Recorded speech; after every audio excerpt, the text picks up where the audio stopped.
आपने paper leakage को लेकर जो बात कही है, इसमें क्रेडिट आपको जरूर जाता है। मुझे याद है 2013 के आसपास एक लीकेज पेपर लीक की बात हुई थी, और उसके बाद अखबारों ने यह भी बताया कि आप विशेष रुचि लेते हुए पूरे सिस्टम को इंटरोगेट किया था कि कहां से लीकेज हो सकता है, और उसके बाद आपने ऐसा सुनिश्चित किया कि उसके बाद लीक ना हो पेपर, और अभी तक देखे नहीं गए वहां। तो ये आपके क्रेडिट में जाता है। लेकिन जब शिक्षा में आप ये कर रहे थे तो शराब के चक्कर में फंसने की क्या वजह थी, क्या जरूरत थी मनीष जी? देखिए, शराब के बारे में जिनकी दिलचस्पी है वो इस चीज को समझते हैं कि शराब में एक्साइज चोरी बहुत थी दिल्ली में, और दूसरे में एक बड़ा प्रॉब्लम है, क्योंकि दिल्ली में तो एक्साइज पॉलिसी लागू है कि वहां इक्विटेबल डिस्ट्रीब्यूशन नहीं है। कोई इलाके बहुत ज्यादा डिस्ट्रीब्यूशन के, कोई इलाके बहुत है नहीं। एक एक मॉल में 27 दुकानें हैं, दूसरी जगह। इन्हें देखिए, घर से ही सोप मैन्युफैक्चरिंग करते हैं और महीने का 1 लाख कमाती हैं। आप भी सोप मैन्युफैक्चरिंग करना चाहते हो? इनसे सीखना है तो फ्रीडम ऐप को अभी डाउनलोड कीजिए। नहीं, इसकी वजह से हुज ट्रेजेडी का बड़ा खतरा था, और मैं यहाँ से सुनता था यूपी में भी हुज ट्रेजेडी, तो इसलिए एक बड़ा फेरबदल किया गया।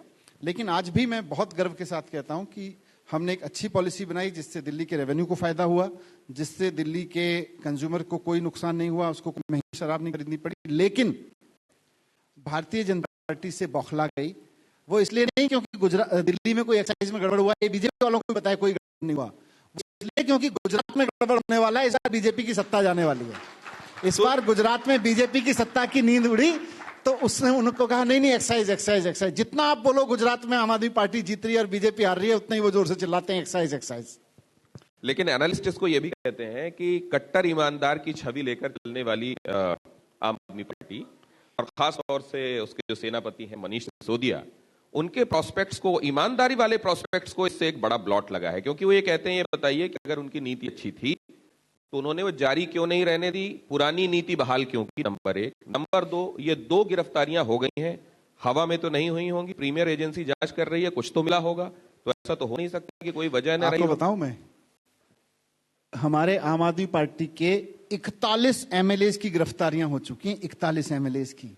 और मेरे खुद के घर पे एक्साइज छोड़ दो, और उससे पहले भी ये लोग सीबीआई की रेड डलवा चुके हैं बीजेपी वाले, लेकिन मिलता कुछ नहीं, इनको मिलता है वही झुंझुना। तो अभी भी कुछ नहीं मिला। इन्होंने खूब तलाशी ली, मेरे घर की तलाशी ली, मेरे बीवी के लॉकर की तलाशी ली, मेरे कपड़ों की तलाशी ली, मेरे बच्चों की किताबों की, कुछ नहीं मिला इनको। बाद में अब किसी को कह रहे हैं जी हम उसके यहाँ रेड डाल रहे हैं, उसके यहाँ रेड डालते रहो, जो करते रहो। मेरा काम, मेरी मोहब्बत स्कूल बनाने से है और वो बरकरार रहेगी। आपकी मोहब्बत अरविंद केजरीवाल को गालियां देने से है, आप वो बरकरार रखो, सच अपने आप सामने आएगा। लेकिन भारतीय जनता पार्टी ये कह रही है कि देखिए, एक तो उन्होंने गलत किया और ऊपर से विक्टिम कार्ड खेलने में लगे हैं कि अब समीर महेंद्रू गिरफ्तार हो गए, विजय नायर गिरफ्तार हो गए, और अब देखिए ये अब मनीष सिसोदिया को गिरफ्तार कर लेंगे, राघव चड्ढा को गिरफ्तार कर लेंगे। जो अगर गलत किया हुआ है तो इनकी दाढ़ी में तिनका दिखाई दे रहा है, इनको ऐसा कहा जाए। इनका गेम प्लान ये है, इनका गेम प्लान ये है कि राघव चड्ढा को गिरफ्तार करो, या गुजरात के प्रभारी बन गए तो रोज गुजरात में घूमने लगे। ये मनीष सिसोदिया को गिरफ्तार करो, ये तो गुजरात में घूमने लगे। अभी मैं 6 दिन की यात्रा करके आया नॉर्थ गुजरात में, क्या जबरदस्त रेस्पॉन्स है, लोग भरोसा कर रहे हैं। इनको प्रॉब्लम ही इस बात से हो रही है कि 27 साल से भारतीय जनता पार्टी ने गुजरात में कुछ नहीं किया, स्कूलों पे, अस्पतालों पे, नौकरियों पे, महंगाई से लड़ने में, किसानों के लिए। अभी मैं गया कहीं पे, मुझे पास गौशाला वाले लोग आ गए, वो बोले साहब बीजेपी की सरकार 500 करोड़ रुपए बजट में लेके बैठी है, हमारी गाय मरी है।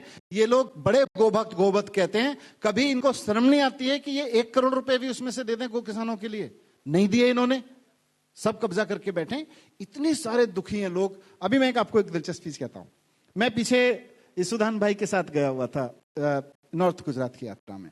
वहां पे कहीं खाना खाया एक रेस्टोरेंट में, एक सज्जन बाहर मिले अपनी पत्नी के साथ में, कार से निकले, बोले आप लोग मेहनत करो, आपको जीतना है इस बार। मैंने कहा आपको जितना है, जिताना है।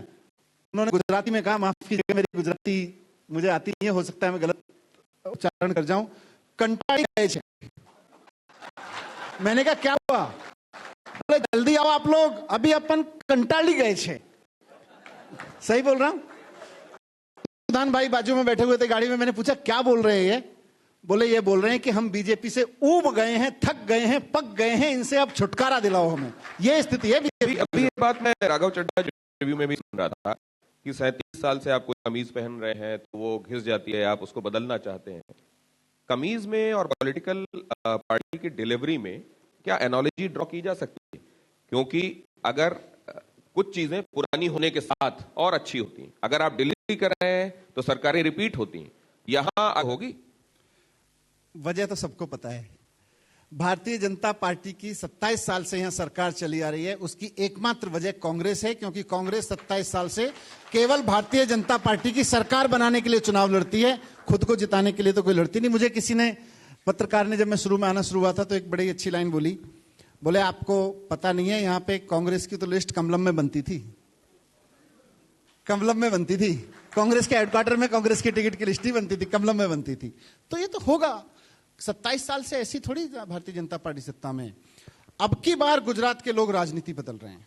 इस बार जो आपका ये है ना सत्ता सम्मेलन गुजरात, इस बार लोगों ने ठान लिया है कि इस बार के सत्ता सम्मेलन में चुनाव मुद्दों पे होगा, BJP and non existing Congress पे नहीं होगा। इस बार एजेंडा गुजरात की जनता तय कर रही है। इस बार गुजरात की जनता तय कर रही है एजेंडा कि इस बार का गुजरात का चुनाव स्कूलों पे होगा, अस्पतालों पे होगा, नौकरियों पे होगा, महंगाई पे होगा, भ्रष्टाचार पे होगा। इन्हें देखिए, घर से ही सोप मैन्युफैक्चरिंग करते हैं और महीने का 1 लाख कमाती हैं। आप भी सोप मैन्युफैक्चरिंग करना चाहते हो? इनसे सीखना है तो फ्रीडम ऐप को अभी डाउनलोड कीजिए।